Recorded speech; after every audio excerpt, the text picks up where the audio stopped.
Hi, Elis. Hi, Mike. How does the offer of free beer sound to you guys? Inconceivable. It will never happen. Sounds like a dream. It's a dream world, isn't it? No, it is not. Listen to this. Our friends at beer52.com are giving you the opportunity to sip 8 free exclusive craft beers from around the world. I'm still not entirely sure that I believe you, but still, that's all well and good, right? So how? Tell me how. I mean, that's 2 more than 6. What are the details, Steff? Solid maths. All you need to do is go to www.beer52.com/distant and cover £5.95 for the postage. The case will be delivered straight to your doorstep and you don't even need to leave the house. Yeah. I mean, technically, we're not allowed to leave the house anyway, are we? Beer 52 are beer pioneers, gentlemen. They are going around the world to find the best and most interesting beer from the greatest small batch breweries on planet Earth. No surprise then that they are the world's most popular craft beer discovery club. Each month, Beer 52 deliver a case with a different theme. Themes have included Germany, Korea, Norway, South Africa, California, Finland, and many more, but they have not forgotten their roots. As an independent UK company, Beer 52 are also passionate about the UK craft beer scene. The beauty of Beer 52 is that they will not and do not hold you to ransom. There's no lock-in. You can leave at any time. Oh, yeah, that sounds good, but I mean, you know me, Steff. I'm all about the snacks. As well as your individual beers, Mike, you will receive a cheeky snack. You like magazines, Elis? Well, I'm a confident reader, Steff. Okay, do you like the award-winning craft beer magazine Ferment? Oh, I mean, it sounds right up my alley. There you go. Do you like dark beers? No, that's okay. You can opt for the light beer plan. It's easy. You just go to www.beer52.com/distant to get your first case of 8 beers for free. I'll just recap that, Alan, Steff. That is beer52.com/distant. Beer52.com. That's the word beer, right? Then the numbers 5 and 2 makes 52.com.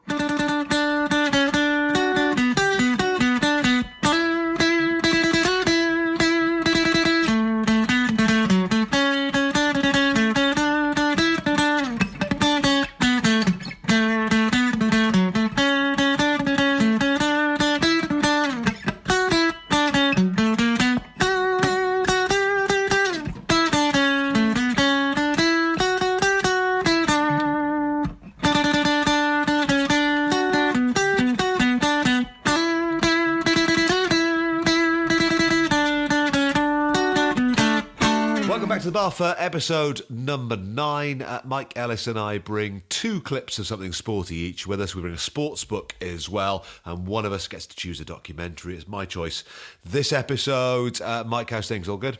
You all good, Steff? Yeah, very well. Thanks, mate. How are you? Yeah, not bad. Not bad this week. It's been a decent one. Elis, you all right? Absolutely brilliant. Very, very good mood. Love a bit of sun. I was just saying, wasn't it, before we started recording, that your skin looks lovely, Albie. You said it was the ambient light in the room. It is the ambient light. I'd love to have the kind of skin you have, Mike, if I'm honest. Look at that. I've had a few makeup artists tell me on set that I've got lovely, lovely skin. I was there when it happened, actually, one of the times. So I can independently verify that. I've got lovely skin. After the lockdown's finished, when I come around and have a feel of my skin, come over. Did you ever have acne or anything as a teenager? Oh yeah, when I had acne in the 80s, mate. I mean, I remember Oxy 10 and Oxy 20. Yeah, by Actol. Basically burn your skin off. You know, none of that bollocks witch hazel stuff in the 80s. Just a nuclear option, wasn't it? I mean, there was Age of Star Wars and Ronald Reagan. There was, it was Blitz those zits was the tagline, wasn't it? Yeah, you'd still end up with acne. Yes. But in the parts where you hadn't had acne before, that looked burnt. Oh man, I once, this is between friends and whoever's listening, I once had a spot on my scrotum. I thought it was a spot anyway. And I put Oxy 10 on there, and that was a game changer. I'm telling you that for nothing. Anyway. How do you explain that as well? You've got to keep quiet about it, haven't you? You can't scream in pain. You've just got to heroically carry on and pretend it never happened. Get on with it. It's like the time when I, in my bodybuilding days, I was shaving my chest in the shower. Yeah. With the Gillette Mach 2. Yeah. And my girlfriend at the time called me, and as I turned to listen to what she was saying, I took the end of my nipple off. Yes. my Gideon. All I could see at the end of this Gillette Mach 2 razor was just the end of my nipple jammed between the two blades. And I bled profusely. I bled like I imagine a Shepton Mallet pig would bleed. Oh, good grief. Oh, my God. Does it grow back? Yeah. Oh, yeah. Oh. Just a bit. It's just stung a bit for a while. I experimented with a personal trainer at the start of the year before lockdown. What do you mean you experimented with them? That sounds worse than you meant it to, I think. And Izzy didn't mind, did she? We were doing our like third weightlifting session. Yeah. And, I'd love to see that. And at the end of it, I said, "Oh, my friend Mike has done a lot of weightlifting in his day, and he told me once that it's not a proper weightlifting session if you can hold your bottle of shampoo in the shower." He's bang on. Afterwards, I said I should be so sore now. Yeah. I shouldn't be able to grip a bottle of Vidal Sassoon, but I feel perfectly fine. A good workout. You have to sort of prop your elbow in the cubicle, put it above, so your elbow's above your head. Yeah. And then just let your hand sort of flop onto your hair to clean it because you've got nothing in your arms. And then you get in your car and you can't operate the clutch because you shake so much. Well, and then when you get home, if you need to go for a number 2, you're basically like a bombardier from the Second World War over Dresden. You just got to aim and drop from a great height because you just can't squat down slowly. Well, I said, when am I going to get to that stage then? When are we going to do that kind of stuff? And he went, "You're not going to be doing that kind of stuff with me." He sort of sat me down. He said, "So, what was it your friend said?" I said, "I shouldn't be able to grip onto a bottle of shampoo in the shower. I should be so tired." Yeah. And that then is the sign of a good workout. And he said, "Right, no, I'm not going to." Oh, he's all those namby-pamby new. You probably talking about your core strength that he doing a plank the prick. Did he? Yeah, there was a bit of that. Your transverse abs. Oh, let's do a bit of planking first, shall we? Oh yeah, I remember that time when Arnold Schwarzenegger did loads of planking before the Mr. Olympia in the 70s. You absolute twat. Put down the quinoa, there'll be no planking going on my watch, my friend. Pass me the 46-kilo dumbbells and shut up. Take the 35 quid I'm bunging you and shut the fuck up. Just hold my towel and shut up. And take those fucking MP3s out while you're there as well. They're still called that. 50% of me wants you as a personal trainer. The other 50% thinks it's a very, very bad idea. We'd have fun. I'm saying that for nothing. I'm sure we'd have fun. Great time. I don't want to get severely injured. I don't want to be sort of... No, it would be set. Well, you would be in pain, but you wouldn't be injured. Right. Okay. You'd be in extreme pain. Soreness I can cope with. DOMS, is that what it's called? Delayed onset muscle soreness, yeah. Yeah, 2 days after my squatting session, you would not be able to walk anywhere. You would just stay in bed all day with like bags of frozen peas on your thighs. It's just I've got stuff to do. That's the thing. Well, just I can't. Make sure your squats are 2 days before rest day. Yeah. And then when your missus wants to go and do stuff with the kids on rest day, say, "I can't, love. I'm lying in the bed with frozen peas on my legs all day." Yeah, I'm not sure I can devote that much time to DOMS, I'm afraid. So I'm going to have to take the namby-pamby option. There we go. Keep I'd love to see what you with my my body. This is the problem with personal trainers these days, right? Go on. Yeah. Whatever the latest fad is, that's what they do, right? So it's going to be kettlebells or fucking tension bands or core abs or all this bullshit, right?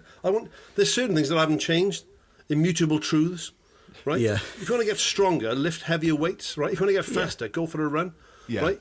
You didn't see like Perseus wasn't doing core abs. Right? I would say though that science has changed, training has clearly improved. Right. What does your personal trainer look like? In fact, don't tell me. I'll tell you what your personal trainer is. Yes, go on. Your personal trainer, max is 12 stones. Well, he plays a lot of tennis. Oh, for fuck's sake. Well, there we go. If you look like a tennis player, mate, you crack on. Tennis. Do you want to see Ilya Nastasi in a pair of Speedos? No. Clearly training is improved because look at the difference in physique between... Joe Wicks and Mr. Motivator. Yeah, great example. Or Merv the Swerve Right. and any rugby player post the year 2000. Maybe you're talking about physiques now. So I would compare someone like Bob Paris or Frank Zane or Arnold in his pomp. Yeah. Right. Compare them against somebody now. Because I think professional bodybuilding now, we're not doing bodybuilding today, right? But it's gone too much the other way. The blokes are mass monsters now. They're all 300 pounds plus. Yeah. But you look back in the 80s, the glory years of bodybuilding. Some of the finest physiques you'll ever see, and not a transverse ab in sight. I can guarantee you that. But aren't there certain exercises that have been discredited? I'm thinking of the kind of sit-ups we used to do. Here we go. Don't do Command with straight and legs. under 12s and Don't do pull-downs behind your head. 12s. Yeah, I mean... Yeah.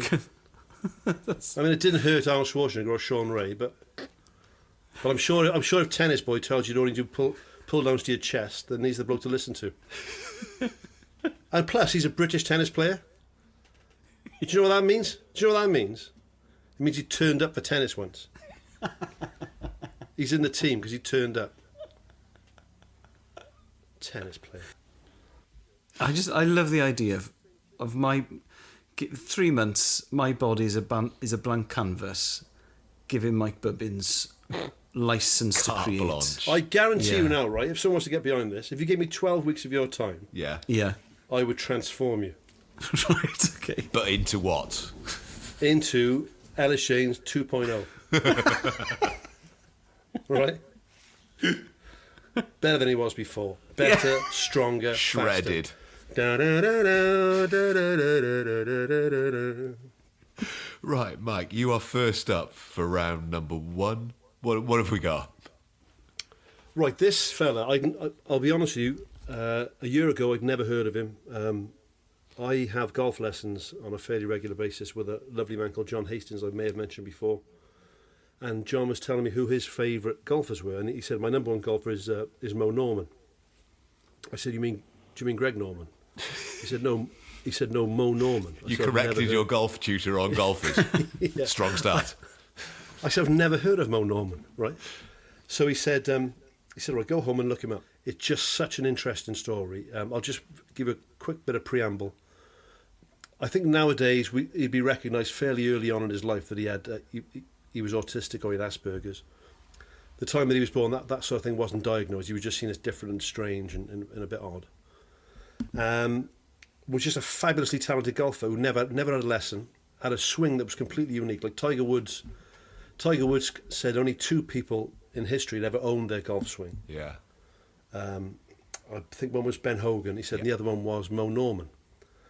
John worked as a on the sort of satellite tour in the States in the 80s, but also was Craig Stadler's caddy to make ends meet. And he said that Mo Norman, when if they ever played in Canada, we'll get to that in a second after the clip. Whenever they played in Canada, if Mo Norman was at a tournament, all the pros would line up to watch Mo Norman hit a golf ball. Right here. First foot comes straight down. The club is going further behind my back on my downswing. This is pointing. Never this. It's always. My left arm's way higher than my right.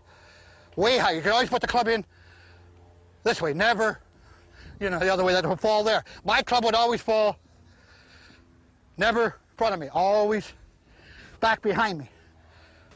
A really, really unique swing. If you play golf or don't play golf, you're talking about a man who doesn't do anything the way that you're taught to play golf. So he's got straight legs. That's what I was going to say. Because I don't play golf, but I had one lesson at a driving range a few months ago. With a tennis tutor. But he broke all the rules and did all the stuff that I was told I wasn't meant to do. That's the thing. And I think his autism really, I hate to say the words, it helped him, but he had such a unique way of seeing. When listen to the way he talks about golf, one thing he said, he would picture a train track between his ball and the flag. Yeah. That was electrified. And he had to keep the ball off the electric rail, so he had to keep it. And they called him Pipeline because he was so straight when he hit a golf ball. But yeah, so he played in the 50s. I think he was back-to-back amateur champion in Canada in the 50s. Right. On the back of that, joined the professional tour. Okay. Went down to the States in around 1960, but got basically bullied. Was bullied out of it. People took took the piss out of the way that he looked and the way that he dressed and the way that he swung, the way he repeated himself all the time and spoke in these very staccato sentences. Didn't like it. Came back to Canada, to Ontario, a little place called Kitchener, and basically for the rest of his career only played within a driving distance of his house. That's what he... Yeah, according to John, I didn't read this, John told me this bit about Mo, was that he would, if he won a tournament, which he usually did, he wouldn't stick around for the prize money or the presentation, didn't like crowds, didn't like eye contact. He would get in his car, he would drive to the nearest McDonald's, he'd get a drive-through, he would drive home, eat his food, go to sleep, and that was it. That's all he did, right? But just so accurate. There's a bit there where there's a great story when he played with Sam Snead, who was another very famous golfer. This is a great story. He played with Sam Snead in Canada at a game. Sam Snead, another pro that I can't remember, and Mo Norman, and they're on the tee there. It's about 225 away from the tee is a creek running across the fairway. So Sam Snead and the other fella get irons out to pitch up short. And Mo Norman takes his driver out, right? So Sam says, because he's young at the time, and Sam's trying to give him a bit of advice. He said, "Listen, Mo, this is not a drivable green. You know, you can play up short, play to the green." He said, "You won't reach the green from here." Yeah. He said, "I don't want to reach the green. I'm aiming for the bridge," and there was a footbridge, like a 3-foot wide footbridge over the creek, and he drove over that. So he drove short, bounced about 3 times over the footbridge. Whoa! And that's the way that he played the game. And one of the pros said that once he watched him hit I think 50 balls at the 250-yard marker on a driving range. Yeah. And I think of the 50 balls, I think 20 hit the marker. Right. And like 30 were close. Oh my God. He would just be so straight, bang, bang, bang, bang, bang. But he was just, these days, he would be recognised for what he is. A genius, but he broke all sorts of course records. But in Canada, he hit 3 rounds in the 50s.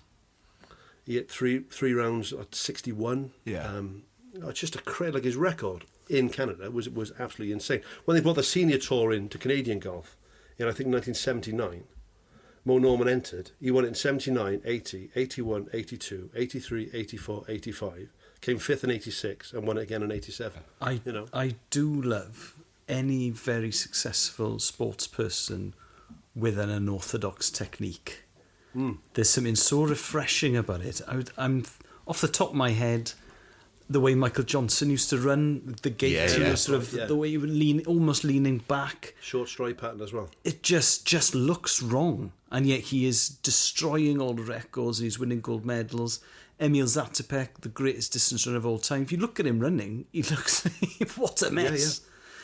Yeah. All over the place. He used to say, "Well, I'm not being, it's not a race in who looks the most beautiful." It makes you wonder when you get coached to death, right? That when people coach themselves and develop a style that works for them, because that's all that matters, isn't it? I mean, in sport, the only important thing is the end product. Yes. A musical example is, as someone who can play the guitar, Jimi Hendrix's technique is often quite sloppy. Right. But it sounds amazing, and so... He's also playing a right-handed guitar upside down, though, isn't he? Yeah. But he breaks rules and he does things that a guitar teacher, if he was teaching someone who was 12, would say that he mustn't do. But then obviously it works for him and it sounds amazing. And there's a great story about Mo Norman, because you take things... I suppose one part of autism or Asperger's is you can take things very literally. So they were playing on one round, and he says to his caddy, "How far's the pin?" He says, "You'll need a 9-iron and a driver." Okay. So he hit the 9-iron off the tee and then drove the green off the fairway, which I love. Taking a 9-iron off the tee. So I'd never heard of, like I said, never heard of it, and I just thought, I'm always thinking of ideas for, films and TV series and documentaries and stuff. I thought, God, that'd be such a good story that this bloke was recognised as being just the best at hitting the golf ball, but he couldn't get beyond playing within a drive of Kitchener, Ontario. Be a great story. So I looked into if anyone owned the rights for it, we'll call in the business, has anyone got an option on it or anyone? And Wayne Gretzky. This is interesting. So Wayne Gretzky, probably the best hockey player ever. Yeah. Owns the rights and is in production of the Mo Norman life story. Great minds. Great, yeah. I think of myself as the Gretzky of Cardiff, of ex-rugby players in Cardiff. Right. My choice for round one is a footballer phoning up a football phone-in, which is always a recipe for something good. This is Robbie Savage phoning up football phone-in in South Wales on a radio station that was called Real Radio. He'd been dropped from the Wales squad, and he's having a chat with former Wales international Leighton James. Have you had a rejection from Tosh then? I've not spoke to it. Not one word. Not one word. Have you written to him? Right. I think written to him. Yes, I know. I've seen him in school. It's a simple question. Well, you just said you just... Writing to him. Oi, don't cut me off. You want to do face to face. Just suggested something then. Why don't you get in your car and drive down there then? I'm prepared to do anything I can to play for my country again. Do it then. Don't come on here and say I'm prepared to do it. You've had 6 months to do that. Does that never crossed your mind? 6 months later. To walk in, Nobody said you were to walk in. To be humbled in front of all the lads. Nobody's saying that. Nobody's saying that. It was my idea to Nobody's saying that. Get off your soapbox. Nobody's saying that. Right. What we're saying is right. What we're saying is you weren't a bad player. You weren't the greatest player in the world. I never professed to be. You weren't the greatest player in the world. You were technically right, but you weren't the best tackler. You wouldn't go for 50-50s as far as my father remembers. Well, I'll tell you something, I'm telling you that now. And if I play against you these days, This used to get played in the office I used to work in, because I used to work in a sports office as a journalist. And I think from the day that this went out, this was played almost on a daily basis, just to lift morale. Were you a sports journalist, Steff? Occasionally. It never comes across. It never comes across. The moment where Leighton James asks Robbie Savage to write to John Toshak. There are two things. He has a go at him for not writing John Toshak a letter asking why he's not being selected for the squad. And also, Robbie Savage, I think quite reasonably, says, what sort of manager, modern day manager, doesn't have a mobile phone? And Leighton James goes, he's got no need for a mobile phone. Why should he have a mobile phone? It's the way that Leighton kept calling him son all the time. Yeah. What? And that's you wouldn't have caught me, son. You wouldn't have caught me, son. What a wanker's trick. I'd be taking the first taxi to the studio, honestly. Robbie says, well, you know, I didn't see you play, but my dad said you didn't like to get stuck in. You didn't go into 50-50s according to my dad. Yeah, I'd have tackled you. Brilliant. And you wouldn't have caught me, son. You wouldn't have caught me. And it is. My dad said you're full of shit, basically. That's basically it. It was brilliant. I never saw you play, but my dad said you were awful. He said you were technical. Super. You were technical. Well, You were technical. Robbie came across quite well because he sort of says, "I'm not the most gifted player in the world. Well, I'll work hard and I pass to players who are more skillful than me." Yeah. Well, you know me, Al. I don't watch a lot of football, but when they built the Millennium Stadium, I was building it. I went down to see 2 Wales games. I think Wales played Brazil. Oh yeah, I went to go and see. I think it was Wales, Norway, maybe. Oh yeah, it was one of the first ones. Yeah. And I don't know a great deal about football. I watched Robbie Savage go from 18-yard box to 18-yard box for 90 minutes, like a banshee. He must have done 15k, 20k running. You can level lots of things at Robbie Savage. You cannot level that he was ever unfit. His work rate was phenomenal. His work rate was insane. And also, he knew what his job was. Leighton James, I think it's actually... If you're under the age of 45, it's easy to forget just how good Leighton James was as a player. In his prime, who did he play for? He played for the Swans under Toshak. He played for Derby and Burnley. There were some Burnley fans in my local pub a few months ago because they played Palace, and I got chatting to them. Northern Ponces, what were you doing there?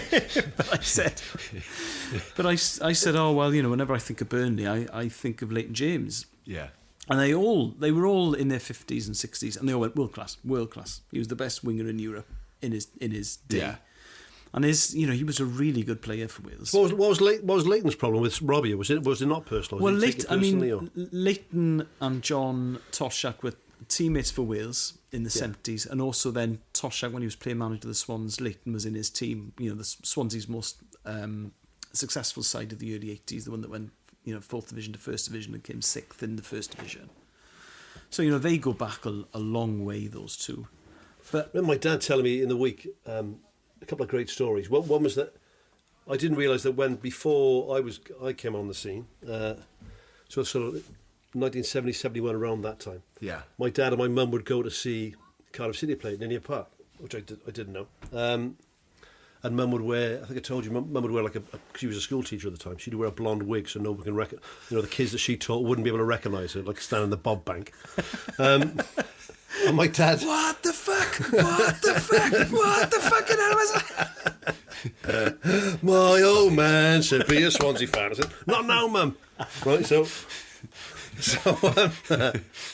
but then he listened to the pod last week, and he told me about the time when he had a run-in with the Millwall fans. Wow. I was like, I said, what? And he said it was a Cardiff Millwall game. Yeah. He said, and one of these, what was it, F Troop? Yeah. One of these youngsters, I don't know if he was an F Troop or the treatment, but he was a young hooligan.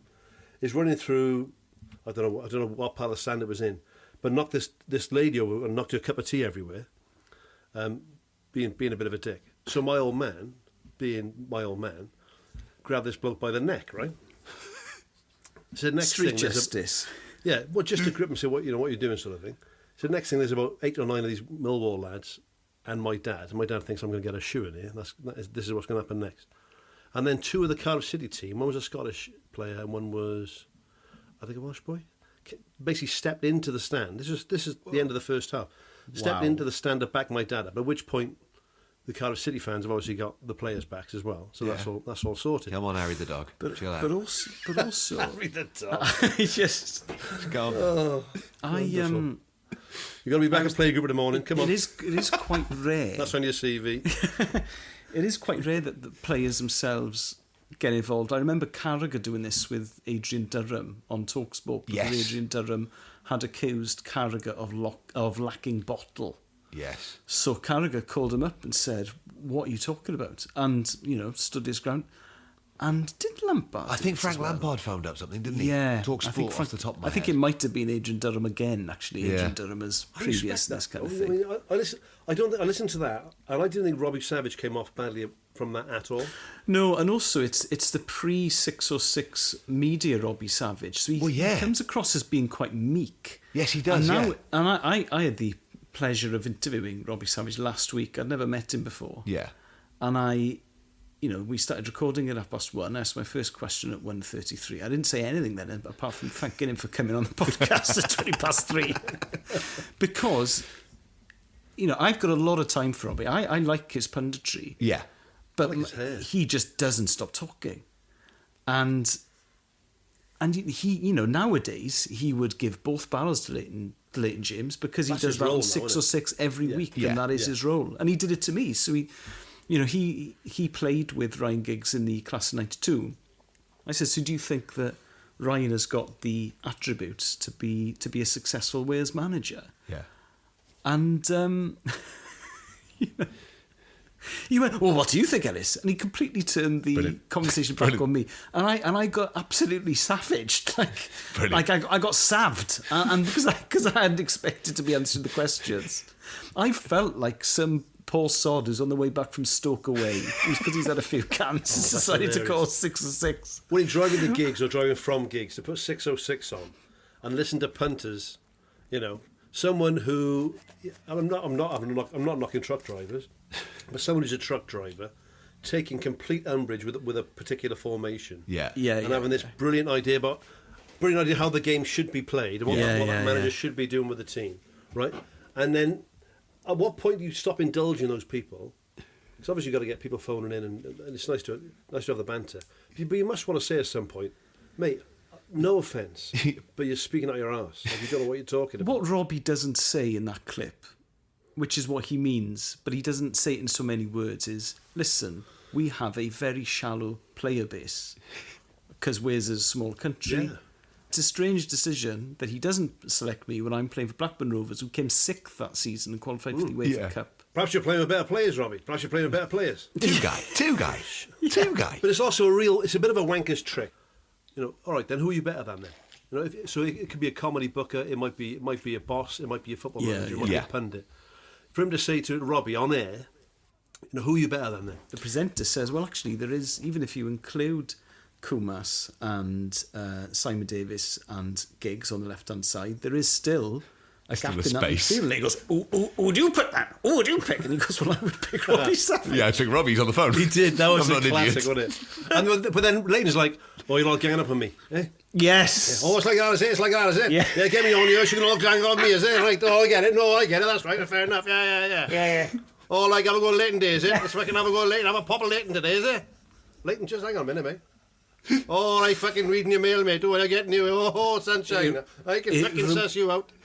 It reminded me of being in pubs when someone is taking the piss out of one of the regulars, and it's really funny until about 10:30. Yes. When he's had one too many, and now you're like, oh God, there's going to be a fucking fight now. Because we've been taking the piss out of the fact that he orders roast potatoes and boiled potatoes with his Sunday dinner. I mean, this was all funny an hour ago, but now his face is red. All right, I get it. Yeah. Oh, yeah. Bullies, you are, see, boys. Bullies, you are coming in here. Just because I like Dauphinoise potatoes, boiled potatoes, Pembrokeshire new potatoes, I'll eat any. And my wife knows that, and my friends and family who love me, my loved ones know that. But that boy, Fuck off, Dave. You seen we did a mash bat. We know what you're talking about, man. Bully and Malcolm, yeah, very mash boy. Oh, yeah, have a go with me because I've got nice hair like you, is it, Rob? Yeah. Is it, Rob? With your fucking shampoo and your long hair. And they're highlights. I can see the bottom from here. What are you talking about, man? 50-50. 50-50 indeed. You know, because Robbie, he has got to share a dressing room with those players, so it puts him in such a difficult position. It's brilliant. Still my favourite part, though, is just... Have you written... Write him a letter. Write him a letter.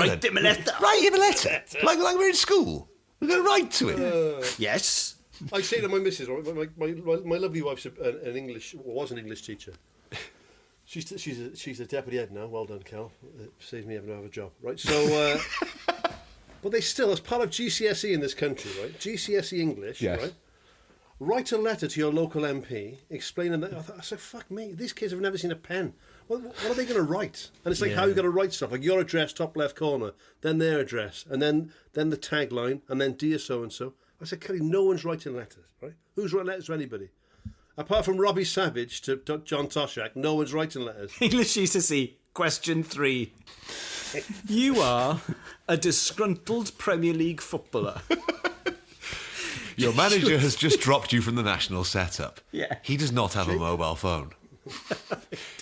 We'll get his address then. Please write 4 you can get his address off the FAW.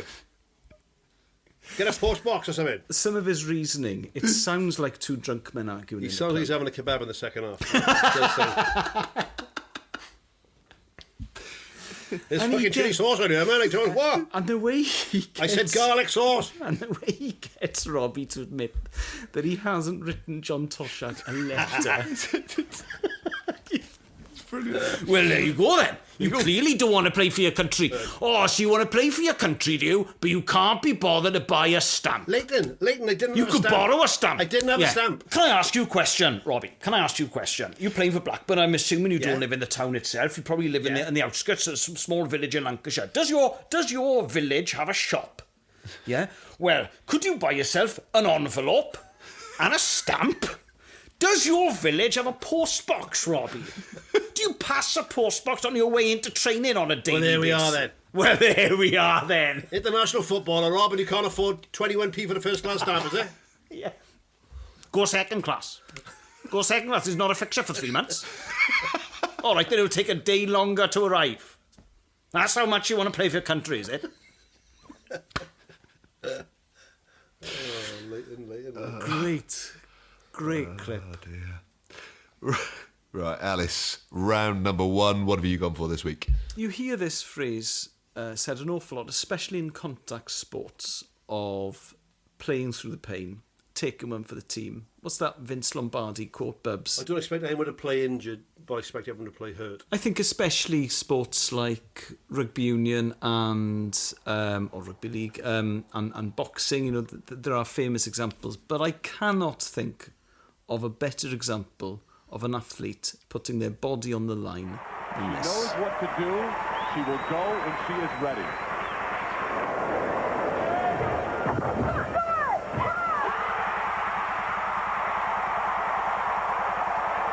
Carrie Slug is hurt. She is hurt badly.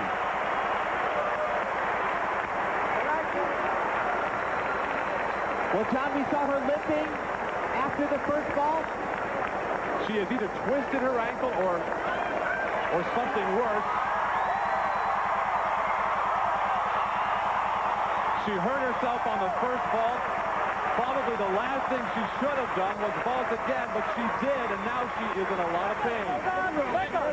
The amazing thing about it, though, John, she raised her hands overhead, her head, she finished the ball. So there we have it. That's Kerry Strug at the 1996 Atlanta Olympics. So she has torn her ligaments in the first jump on the vault. But then because the rest of her teammates had just fallen apart, she is forced to jump again. And in the interval between her two vaults, she asked her coach, do we need this? And they said, Kerry, the coach said, Kerry, we need you to go one more time. We need you one more time for the gold. You can do it. You better do it. She landed the vault briefly on both feet, almost instantly hopping onto her only good foot, saluting the judges, because she's got to do that to complete the jump. Now, the amount of courage it involves is just incredible. Also, the force you're under there. That's not like walking on a sprained ankle. No. The height you're coming down from there at that speed is like would be like coming out of a car at 30 miles an hour. So, you know, she's still seen. It's one of the great Olympic moments, you know, when they do those countdown. Was she actually badly injured there, or was it? Yeah, it was ligament damage. They had to carry her onto the podium to get a medal. Yeah, but I've seen that happen before when people haven't been injured. They're just playing up for the cameras. I'm just wondering. Her leg is in a cast. Yeah, I mean, that's fair enough. You'd have been telling Derek Redmond to hurry up. Get up, Derek. Get up. Come on. You talk to people who've torn their ACL, and they will say that it's worse than breaking a bone. I tore my ankle leg. I broke my bone. I broke my left leg in two places, both bones. Yeah. And that was about 6 weeks in a full cast and probably about 6 weeks of rehab. I was 18, so it healed pretty quick. But I then tore my ligaments in my ankle badly when I was about 19, 20. Yeah. And no shit, I had trouble with my ankles for the rest of my rugby career. Like for the next 10 years. Yeah. I'd have wear various braces and strap my ankles and strap my boot to my socks and all sorts of weird stuff. I mean, ankle ligaments, and that's running around a rugby pitch. That's not flipping. Yeah. Flying off a box from height and landing on a mat like that. That's crazy. What she did there. I'm trying to imagine her walk to do that final jump, where her coach has said, "You've got to do it, or we're not going to win the gold," and her teammates are looking imploringly. You would do it though, well, wouldn't you? You would. I mean, it's a gold medal Olympics. I don't know. You're going to do it. I don't know. Of course you would, because what's the option? Silver. The option is not to do it. And then, The option is silver. What's a silver though, isn't it? The option is to retire injured. If you just got to suck it up for 10 seconds, and what she did was brilliant. But I think any top sports person who put that much into their training for years to get to the Olympics is going to do the same thing, aren't they? Thomas Hearns broke his hand in the first round when he fought Marvin Hagler, and when he went back to his corner, he told his cornerman, he said, "I've broken my hand, I've broken my right hand." And his cornerman said, "No, you haven't." And he went, "Yes, I have." Well, Calzaghe broke his hand first round. Calzaghe broke his hand against Jeff Lacey.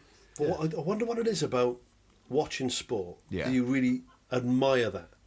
Do you know what I mean? But I think people who don't get sport don't get that you admire the fact that people put their well-being on the line. We had a great argument about this during the 2014 World Cup, Bubs. I don't know if you remember, but Neymar, Brazil's, bright hope, the person their entire World Cup was resting on, broke his back in the quarter-final and then couldn't play in the semi-final against Germany. Which they then went on to lose 7-1. Wouldn't play. And that was it. I said he couldn't play. You said he wouldn't play. Wouldn't. Broke his back. You said just dose him up on painkillers. Just give him a year later, he's walking around like Cock of the North. You want to be... They say, well, where's old Limpy? Limpy. Polishing her medals. Got to see old Limpy's gold medal, and she'll regale you with stories about 1996. Did it hurt? It hurt like fuck, actually. yeah. Oh, I've been walking lopsided ever since. Silver medal. Well, yeah. I mean, obviously, a silver medal is good. I'm not saying silver medal's bad. I'm just saying there's a big difference in having that story and then saying, well, do you know what? We came second. I would have gone on the last jump. My ankle was absolutely killing really me. Hurt. Oh, God, proper. Really smarting it was. Fair play. The ankle's fine now. I go running 3 times a week. Yeah. 2 weeks later, I was right as rain. That's the irony of it. Fuck off. Let's do documentaries. It's my turn this time round, and I've gone for a film called 9.79 with a little asterisk next to it. It's by a guy called Daniel Gordon, I didn't realise that I liked a lot of his work already. So there's a few films about sport in North Korea that he's made as well. I didn't realise that he'd made this one. But this is about the 1988 Seoul Olympics, the 100 metres final in that one. And the little asterisk is obviously a reference to Ben Johnson and his disqualification in that race. This kind of traces what happened before, what happened during, and what's happened since to the 8 guys who raced in it. They let them go first time, and Ben Johnson got a brilliant start. It's Johnson away and clear. They can't get to low. And Lewis is not going to catch him. Johnson wins it. Lewis second, Christie third. And the world record is gone again. And that is the greatest 100 metres the world has ever seen.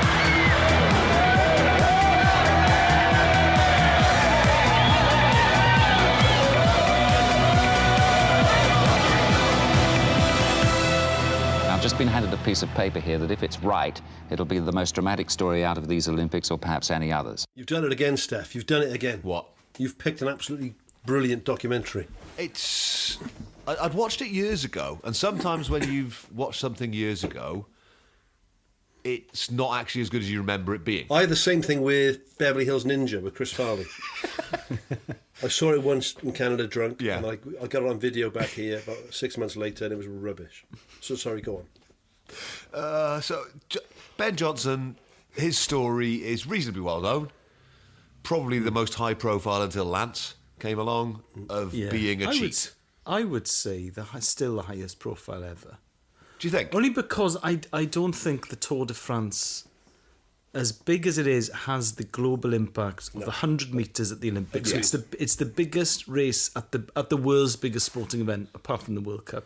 Well, it's the marquee event of the marquee athletics tournament, isn't it? And also, as I vividly remember Seoul 88 because I had measles, so I watched every second of it because I was off school. Did that rule you out? It did rule me out, unfortunately, yeah. And I'd run a good time in 87. That was the frustrating thing. You and the Titan Flash, 14 seconds. But the thing with Ben Johnson, for years afterwards, if you cheated at anything, people would be like, oh, Ben Johnson. And do you know, I always took umbrage at that. And even at the top of that, then, I'm not sure if it was you or Steff used the word cheat. Me, yeah. We used Steff, right? And that is like the go-to thing when they describe Ben Johnson. Yeah. I never thought that. Go on. Because I had enough savvy, even at a young age, to realise, and it's touched upon in that doc. Yeah. So the fact that he was strung out and held up as this like sacrificial lamb to the IOC for doping and becoming the face of drugs in sport and branded a cheat. And it's a cliche, but they started calling him like the Jamaican-born sprinter instead of the Canadian sprinter, and all this sort of stuff. Washed their hands of him. It was appalling. I just thought the way he was treated was appalling. And what I love that doc because it's like when you watch Batman Begins, right? There's no goodies and baddies because there aren't goodies and baddies, are there? Right? Yeah. So Ben Johnson's like Christian Bale, right? Well, he's from Haverfordwest. Yeah, he's from Haverfordwest, and he's in The Machinist. Yeah. He lost 8 stone to play The Machinist. Living on crushed apples and water.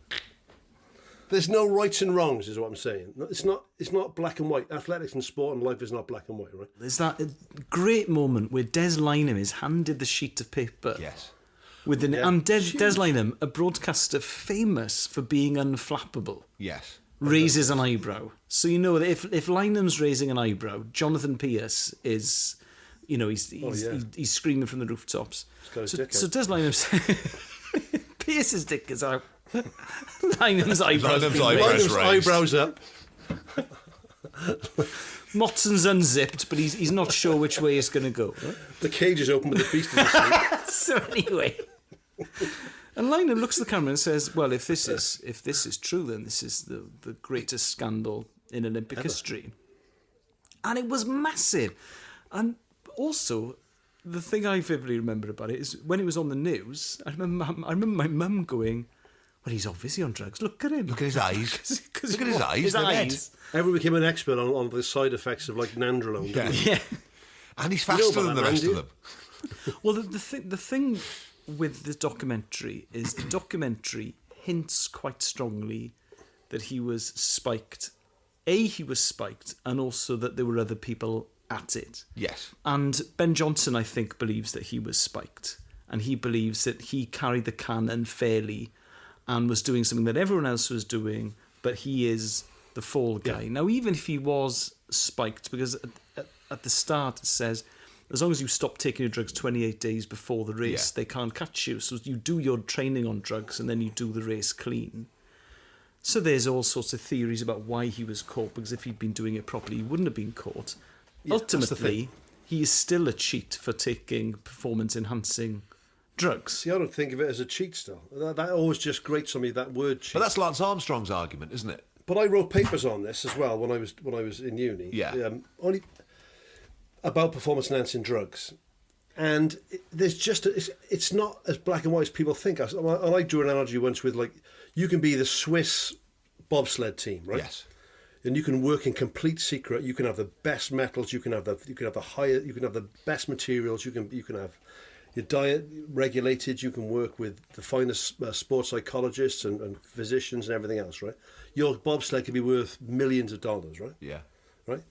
There's nothing even about a playing field there. If you're from a poor country, there's nothing even about that playing field. And I know it's the body, but at what point do you say, okay, well, if you're born at altitude, you've got more red blood cells. You can use oxygen much more readily than someone born at sea level. Yeah. So that's an unfair advantage. And what about people who've got to live at altitude for that specific reason? When blood doping was allowed, briefly, so I think that line changes all the time. And I think Johnson's thing was, don't get me wrong, right? I wouldn't want my son to take steroids. I'm a dad, right? I would have taken him at the time. Goes against your father's instinct. Goes against my father's instinct. Drive him to Durham to get some nandrolone. Stop at the petrol station, get some Hubba Bubba and some roids. And so, give me some Stamazolol and a Snickers, please, Dad. Actually, we'd been a marathon back in the day. But the whole point, and I think because I like athletics and I like bodybuilding, and I like, so the weightlifting, that it's not the case. I think a lot of people think drugs equals the easy way out, right? And that's the thing that gets bandied around a lot. Yeah.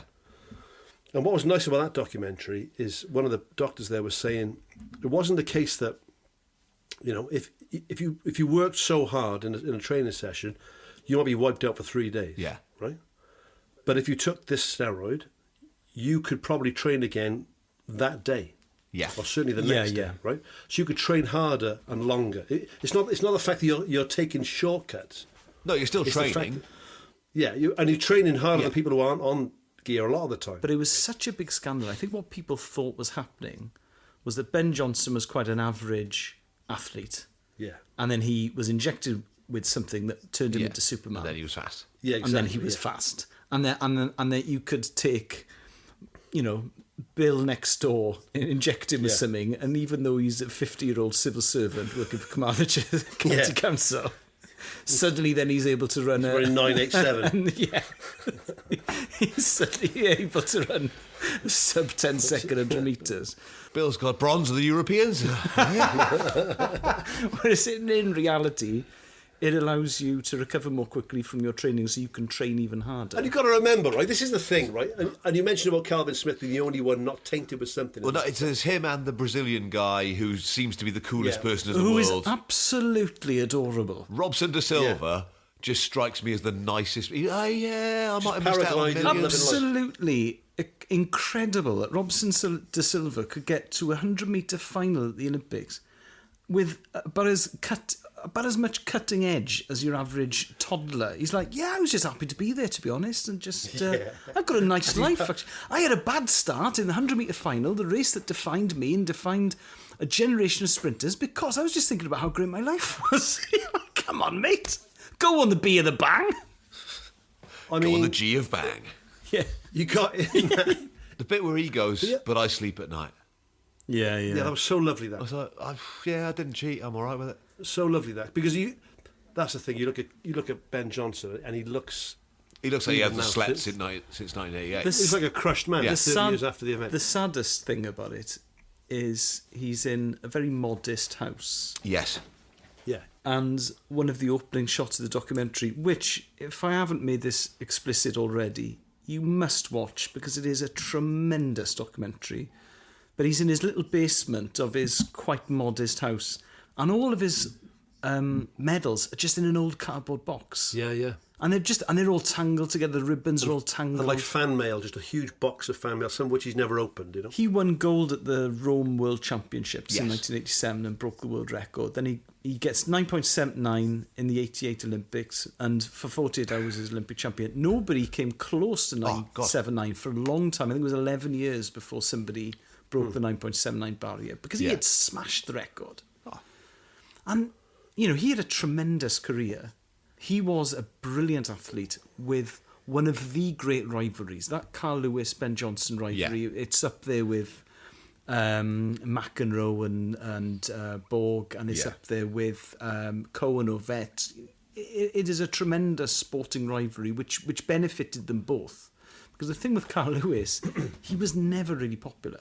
He wasn't popular with the rest of the American. He wasn't popular with the rest of the American team, but also with Carl Lewis, he wasn't particularly popular with the fans. So he never got a big sponsorship deal with one of the really huge companies, McDonald's or Coca-Cola or Pepsi, or American Express. He was a bit of an outsider, I think. So where he made his money was those huge European meets where he was paid enormous. Zurich's and he was paid enormous appearance fees. And what drove his appearance fees up was if he was competing against Ben Johnson. If he was racing Ben, that really put bums on seats.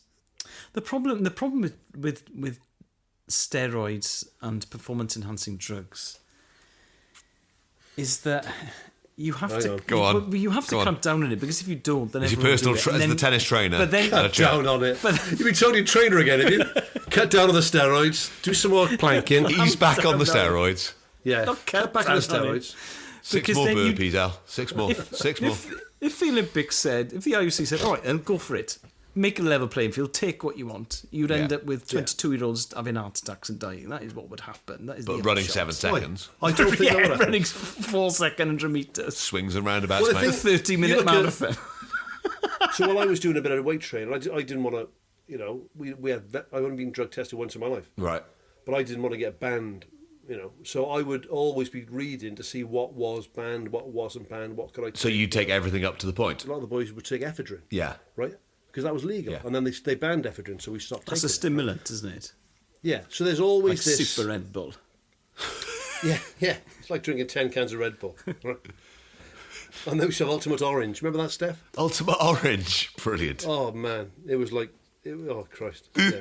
We used to take like 2 ephedrines and some Ultimate Orange, and then woof. If you didn't have a heart attack by half-time, you're doing well. So, I remember in our school sports day the year later... Go on. You doping? No, but a boy who'd broken his leg. Smoking dope? I mean, I was at primary school. A boy who'd broken his leg in like year 4. He won 100 metres. Rumours at school. Yeah, Craig's been on anabolic steroids. He's been taking anabolic steroids.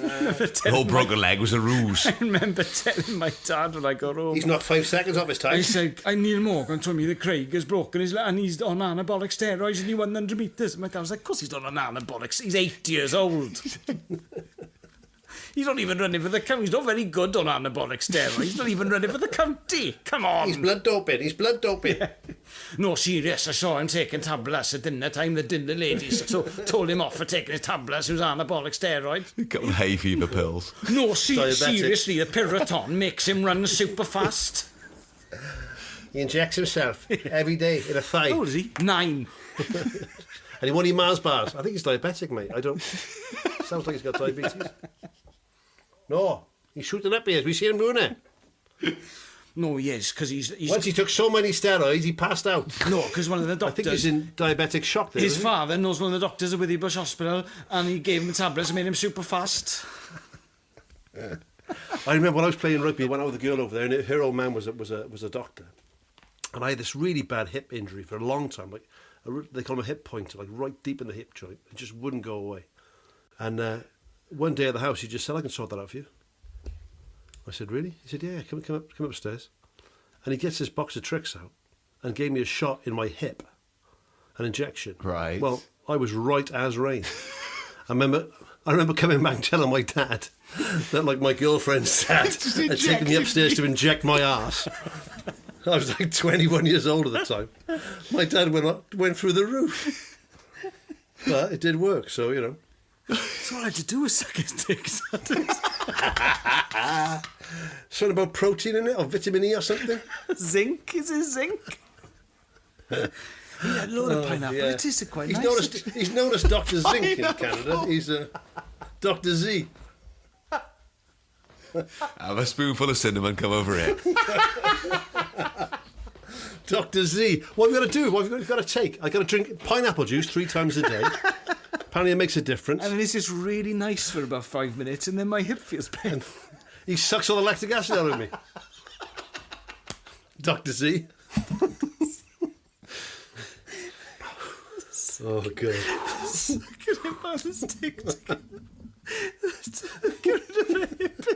I'd be fair to him. He took my mind right off my hip. For about 5 minutes or so. He said a handsome boy like me shouldn't suffer from a bad hip.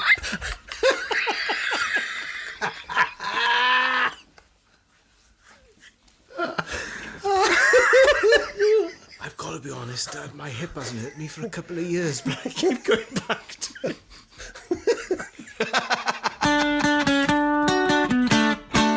So to round 2 of clips. Mike, you're first up on this one. What have you got? Right, yeah, I like nothing better, Steff, of an evening to sit on my couch with maybe a cold drink and watch old episodes of Bullseye, the original Bullseye with Jim Bowen. And this, I mean, literally every episode of Bullseye, there's a highlight or two anyway. But this is one of my favourite episodes of Bullseye where, well, just watch their reaction to the prizes that they win at the end of the game. 19. And treble 19. Have a look at this. Have a look at this. It's an absolutely superb prize. Have a look at it. Watch it. It's a Bullseye fashion spree. A chance to splash out in style on a whole range of up-to-the-minute outfits from a leading fashion chain. Perhaps Dad would choose something elegantly informal, like this traditional blazer with casual check trousers and a trench-style raincoat.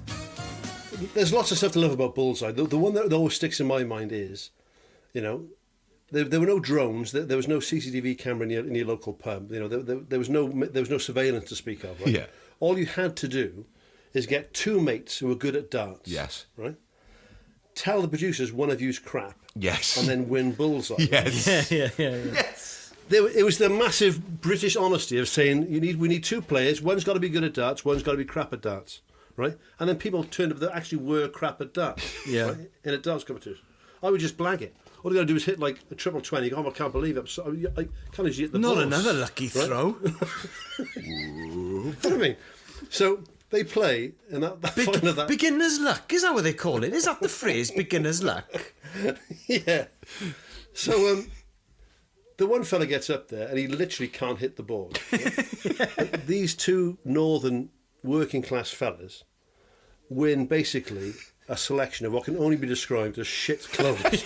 But shit expensive clothes. Shit expensive clothes that you wouldn't wear in Huddersfield if your life depended on it, right? And their face is an absolute picture. Oh. And, oh, God, but Bullseye's so good. I mean, in terms of those boys having to wear those catwalk fashions in Huddersfield in 1987 or whatever. Wonderful. I remember watching a documentary about glam rock with my dad, and there was an interview with huge fan. It was an interview with a teenage girl. She's about sort of 17 or something, and it's like 1971, and she's a big fan of Mark Bolan and T-Rex and David Bowie. And they're interviewing her outside the Shepherd's Bush Empire or something. They're saying, so, do you expect boys to wear makeup? And she goes, it shows that they make an effort. No, I would never have a boyfriend who doesn't wear makeup. I never would. I love David Bowie. I love Mark Bolan. And so this is when Dad was like 18 or 19. So I turned to Dad. I said, did he used to wear makeup then? And he went, makeup? I lived in Cross Hands. Of course I didn't wear makeup. Can you imagine me walking into Tumble Rugby Club with eyeliner on in 1971? Well, I think there's that whole mythology about the swinging 60s as well, isn't there? Oh, yeah. Yes. I remember thinking to my dad, this must have been some sort of... You lived some the halcyon days of the 60s. My God, Dad, it must have been a different world. What was it like? This, swinging 60s, Carnaby Street. And my old man was an apprentice on Cardiff Docks, He used to drink in a pub called The Packet. I mean, what a pub. It couldn't be more... What a pub. Yeah. Oh, it's a great pub. It's a great pub. What I love about Bullseye is that it was a genuinely working class pastime that they just televised. Yeah. And yeah, with no real whistles and bells. I mean, there was... I can't really think of a modern equivalent of something... Well, there was Indoor League before that with Fred Kuma, which I bloody loved. I'll say there. Yeah. The thing was, when you watch like Blankety Blank, right? Terry Wogan made a big thing of the fact that the prizes were so shit. Yes. He mentioned it all the time, right? Jim Bowen, I was always being told by ITV, listen, we've got to pick this up. Don't take the piss now. Yeah. Pick this up, right? So Jim Bowen sort of toes the party line. He knows very well how terrible those prizes are. Yeah. Right? And he's got to go through with it. And so are the two lads playing. And I'm just thinking, you're going to look like a dick. You've won looking like a dick. There you go. Right, Elis, round 2, what have you got? This is one of those moments that even though I'm in no way affiliated to Hibernian Football Club, I don't support Hibs, but this just gives me goosebumps. So it is Hibs fans singing Sunshine on Leith after Hibs had won the 2016 Scottish Cup.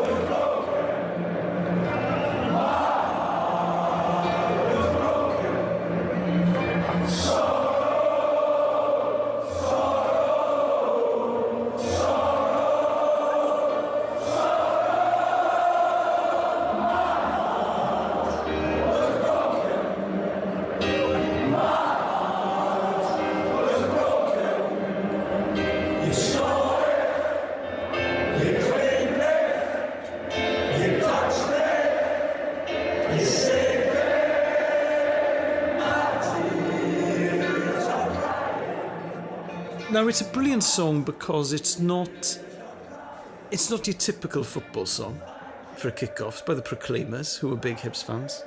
And it's a ballad. So the thing with Hibs is Hibs are a big club in Scotland. Yeah. I would say they're probably, I think you could argue, the 4th biggest club in Scotland. Obviously, you've got the Old Firm, and then you've got Aberdeen and Hearts, maybe. But they just had this dreadful run of luck in the Scottish Cup. So they hadn't won it since 1902. They'd lost 11 finals. And if you look at the records of the Scottish Cup, they tend to lose one every decade.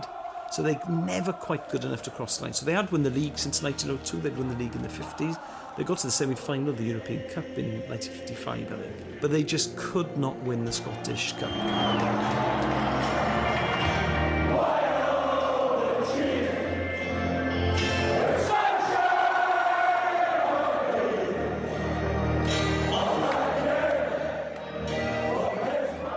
Gordon Smart, who I know quite well from Radio X, he's a big Hibs fan from Edinburgh. Yes.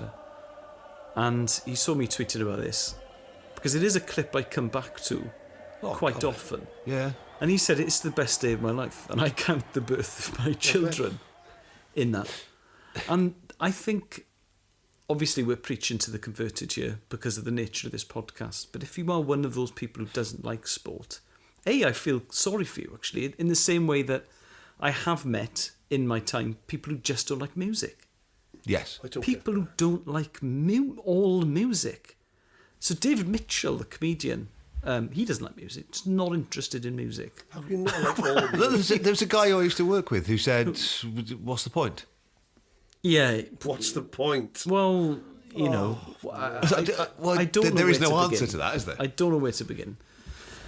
And I think because of the money involved with sport, and especially sadly with football, often the violence associated with it, or even with rugby in South Wales, domestic abuse when Wales lose, all that kind of stuff. I think there are plenty of sticks to beat sport with. Yeah. But one of the mistakes I think sporting naysayers make is that they think that this podcast, three friends who are sport obsessive, that's all we talk about is formations and shape and technique. The fact is, it's days like that when you are there with your grandfather 100%. or with your son or with your daughter or with your mum or dad, whoever it was who took you first. It's like when I go and watch, the Swans, or when I go and watch Wales, for the 2 hours in the pub beforehand, I'm with 10 of my best mates. Exactly. Of course, there's an element of talking about the game. Yeah, but it's not just. It would be very dry if we were just talking about. I think we should play three centre backs. I think 3 centre halves, and then wing backs. It's like your best. Get them. It's to like your push best on. music gigs, Al. It's the same thing. Exactly. I go to see gigs as often as I can, but I'll talk about a commercial one I went to. So I went to see the Stones gig sort of 2 summers ago in Cardiff. Right. What a great day! That's it. Yeah, just the whole day was amazing, and we weren't all stood in the pub singing Rolling Stones songs for 4 hours first. Exactly. The thing about sport compared to another sort of art form in inverted commas, you risk having the worst day of your life for the chance of having the best day of your life. Bang on, that is. I've never thought of that. That is spot on. You don't get that with a theatre or something like that, do you? No. I've been to hundreds of football matches. Hundreds. A lot of them have been shit. I don't consider a second of it wasted, because the really brilliant ones, Valencia 0, Swansea City 3, Wales 3, Belgium 1 at the Euros, etc., etc., etc. I still think about those. I don't think about the amazing gigs I've been in the same way that I think of Wales at the Euros. So if you think that childbirth is the best day of your life, you are ill. Oh, it's horrendous. It is horrendous. Oh, best day of my life. I loved it. My bird was in pain for fucking 12 hours. Oh, yeah. I thought she was dying at one stage. Thought the kid I thought you were losing both at one point. It was epic day. I mean, best fantastic. day. How is that better than beating Valencia in the Europa League? She's stitched inside and outside, mind. I won't have sex for about 2 years now because I'd have forceps. It was horrific. But I mean, what a day I was. Terrible day. Great results. Yeah, exactly. But the journey was it's no fun. It's winning on penalties after extra time, isn't it? Yeah. Of a horrible game. So my clip for round number 2 is Nonno Ciccio.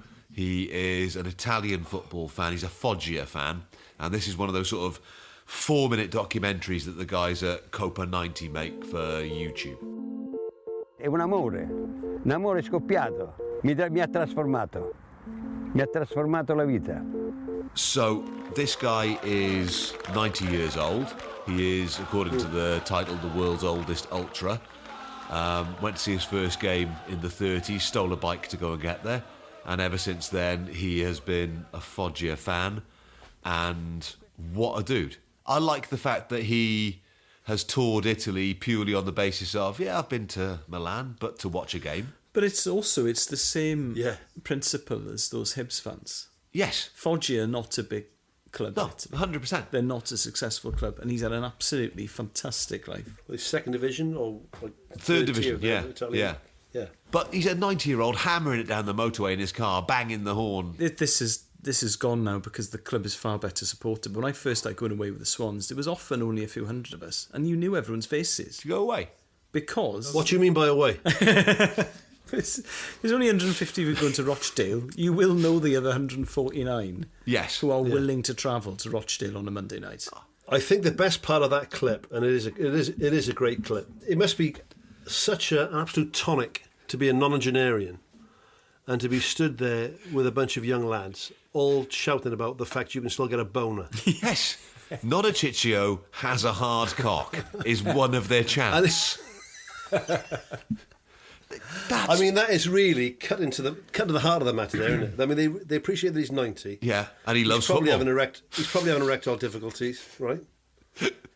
But those lads are trying to get him through it by that. I mean, that is... You know what I mean? I'd like to have been in the pub when they first came up with that song. They're singing all the usual... You wonder why, the didn't usual, you? He must have got his classic. dick out after a game. Must have got it out, put it on a table. I did that once. There was a young lad once in the Romilly pub in Cardiff. I did that once. Banging on about the fact of how big his dick was, right? Right. He was a real twat of a kid. Yes. I said, go on then, mate, let's have a look at your dick. It's such a big dick. Let's have a look. He's like, well, you're a pervert, you, mate. I said, no, I'm just wondering. I said, you banging on about what a big dick you got all the time. I wouldn't mind having a look at it just to check it out. Oh, you're sick, mate, you're sick. I said, no, I'm not sick. I'm just, you're recording this with these stories, right? He said, you get your dick out then. So I did, right? So I get my dick out and put it on the table, right? On the table. I said, go on, it's your go. And he went away with a flea in his ear. So I just think this fella here, the Foggia dude, probably was, hijinks after a game, got his dick out. Oh, you're going to be good value at the live shows, Mike. They're not talking about his dick. They're talking about the fact that he's got a hard cock as well. Yeah. It's the actual state of the penis they're singing about, not the penis Exactly. itself. There was a kid in school with me, and I could tell his real name, but he was just known as Boner from the second year, which is now year 8, because he got a hard-on in the showers after PE, and we just never lived it down. He was just known as Boner forever. But I wouldn't have thought of standing at Jenner Park with Barry Town against TNS and shouting, Boner's got a hard cock. It's in his name. I've started singing it about myself at games now, but no one ever joins in. Trying to convince yourself. Oh, well, it's James. Has got a hard cock. And it's James got a hard cock. Come on. It's long and thick and it's veiny. Come on. Come on, Izzy. Come on. Izzy, love. Oh, got my back, babe. Come on. Come on, please. Get it out then. I'll be like, get it out then. Let's have a look at it. Let's have a look at it. Just a bit of fun, boys. No. I'm not getting anything out, boys, man. I think Boner will know. If Boner's listened to this, and I mates with him on Facebook, right? Very good rugby player in his day, right? He'll know what I mean. That's what I'm going to say. Andrew Bonar Law, the first, the Scottish Prime Minister from between the wars. That was his actual name, was it? Andrew Bonar Law, it was. Yeah, it wasn't a nickname that he got in the House of Commons bar. He didn't get a rock on a Prime Minister's question. The dispatch box. I can't get too close. Order! Yeah. Order! No. Yeah, sort of Herbert Asquith and go, have you got a... Oh, God. Lloyd George. He got Randy old goat he was, Lloyd George. For it, wasn't he? Absolutely loved it, yeah. He'd have been loving that. Who'd he be watching? I don't know if he'd be watching. What? David Lloyd George. Got a hot cock. Well, Lloyd George was born in Manchester but raised in Criccieth, I think, wasn't he? Right. I don't know, he might have gone down the Oval to watch Carnarvon. I don't know who his local club would have I don't know where he went to school because I didn't go to school in Carmarthen and all our subjects weren't about Wales. I've just got an interest. If you had 2 Welsh blokes and 3 Welsh blokes, what would you get? 5 Welsh blokes. Correct. That's maths done for today, boys. Yeah. Maths done. Science. I'm in Caersus. It's -3. Oh, fuck off. Honestly. I mean, I would say that my knowledge base is very, very deep, very narrow. I always felt less Welsh. So I'm from Barry, so it was. I mean, Barry's really. It's like a mini Cardiff, isn't it? It's got its own sort of accent. We didn't ever feel particularly... We felt Welsh, but not Welsh, if you know what I mean. I mean, this is probably a subject for a different podcast. But that never stops us. I would say it's a problem that Welsh nationalism faces that Scottish nationalism doesn't face or hasn't faced. Because it was seen as a linguistic thing rather than and maybe an economic thing. But anyway, back to the old fellow with the big dick.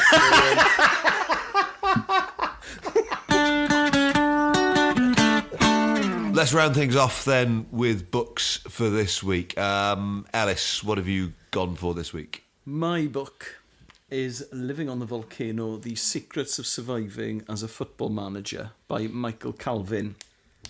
Forward by Arsene Wenger. It was shortlisted for 2015 William Hill Sports Book of the Year. It is absolutely tremendous, and what an insight into the pressures faced by modern managers and the scrutiny you're under and the incredibly long hours and how stressful it is. I'd love to be involved in football. I love football.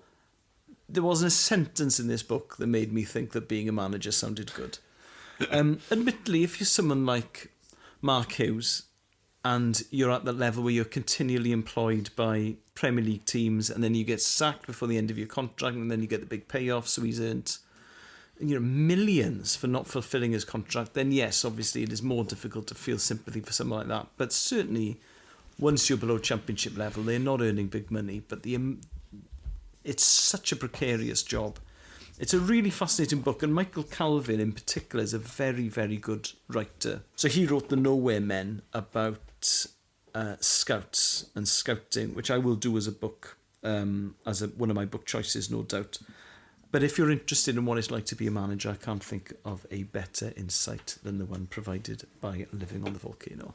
Right, Mike, what have you got? Right, well, I like American things, as we know. So this week's book is called Bringing the Heat by a chap called Mark Bowden. So Mark Bowden he's going to spend a season with the Philadelphia Eagles. Right before the pre-season starts, one of the main characters in the book, a bloke called Jerome Brown, gets killed in a car crash. So the book takes a very different turn, right? So, and the fact that happened right before the sort of book starts influences it a lot. And it's a real warts and all book about the league, about football. But I just think Mark Bowden writes really well. I know that Al likes, and you, Steff, like people to write really well. I'm just going to read this a little bit. It's quite long, so I do apologise. I'll try and put my best reading voice on. Most of the NFL's 28 head coaches were former marginal players who became devotees of the cult. Unlike the other meatheads who played until their knees gave out and then turned back into oversized job seekers in ill-fitting suits with pathetic pre-middle-aged limps, coaches were football lifers. You stayed on when the money and the cheering died out. You volunteered, you carried water buckets, picked up towels you had to until you latched onto an assistant's job at some small college, trying to turn high school flashes into real football players, getting paid a pittance but still possessing enough of the old pro aura to hold the kids in thrall. That might lead to an unpaid assistant position on a pro staff. Then after a season or two, maybe coach of a special team or a tight end or a wide receivers. Haunting the locker rooms and film rooms and weight rooms, a monk in the sweaty temple of true manhood. Watching your kid brother, say, the one who always envied you, who turned green in the stands watching you don the holy pads for a weekend battle, now promoted to his own high-rise office with a secretary and an expense account. While you're working 80, 90, 100 hours a week in humid, smelly basement rooms, under crumbling stadiums, never seeing the wife and kids, enduring the daily tedium of practices, squinting at game films, trying to get the superstars, now half your age, who all make, 100, 1,000 times your salary, trying to get them to work together well enough to actually execute one or two of the plays that existed with such subtle clarity in your mind's eye. All for the privilege of still being out there on game day, on the sidelines maybe, but definitely still in it, still part of the game, soaking up the blood-quickening roar of the fans who, individually were the lowest of the low, but who collectively were the very fountain, the wellspring of everything that mattered, toughing it out year after year, decade after decade, until there came at long last your chance. The mitre, in this case a headset, was placed on your head, the whistle draped around your neck, the ever-present pack of local reporters went to work, creating your legend, immortalising your oddities of expression or habit, which later would be shown as proof either of your genius or your unfitness, depending on how many games you could win. And lo, you had arrived, anointed, one of the 28 NFL head coaches, a high holy priest of the pigskin. Oof. The whole book is like that. So, Bringing the Heat, a pro football team's quest for glory, fame, immortality, and a bigger piece of the action by Mark Bowen. So I've gone for a book that, if you ask people what's the best sports book, 8 out of 10 will say The Fight by Norman Mailer. Because I've read it. I love this book. And it's been on my list. I was going to do it over the next few weeks because it is a fantastic read. I just think it's extraordinary in many different ways. Because the way he sort of opens himself up to accusations of being racist, to go to the Rumble in the Jungle and put yourself at the heart of the book is a phenomenal decision to have made. You've gone to the best one of the boxing and gone, this is about Norman. But it's just beautifully written and the style of it is fantastic, and I like all the potential conundrums it sort of throws up in your head about whether it's all right to kind of like him a bit. I would really recommend The Fight. It is absolutely brilliant. But he punched or headbutted, I think he might have punched Gore Vidal because they had a big rivalry. Brilliant. Can you imagine Norman Mailer seeing that, punching Gore Vidal? I just love the idea that there are all these great writers who've turned up, because George Plimpton, who's one of my favourite American journalists, I was going to pick that one next week. He's fantastic, and I love his stuff. He writes about this fight, and Hunter S. Thompson never makes it out of the hotel to the fight. He's been sent out there to cover it for an American magazine, and he just sits by the pool getting drunk. Right, if you want to get in touch with us, leave us a review, 5-star review on wherever you are getting your podcasts from. If you want to have a guess at who the secret guitarist is, it's playing underneath us now. You can have a guess so long as you give us a 5-star review. If you want your free beers, the deal is still on beer52.com/distant. If you want to get in touch with us directly, Distant Pod on Facebook, Instagram and Twitter. And if you want to see the playlist with all the clips we talked about today, youtube.com/the Socially Distant Sports Bar is where you need to go.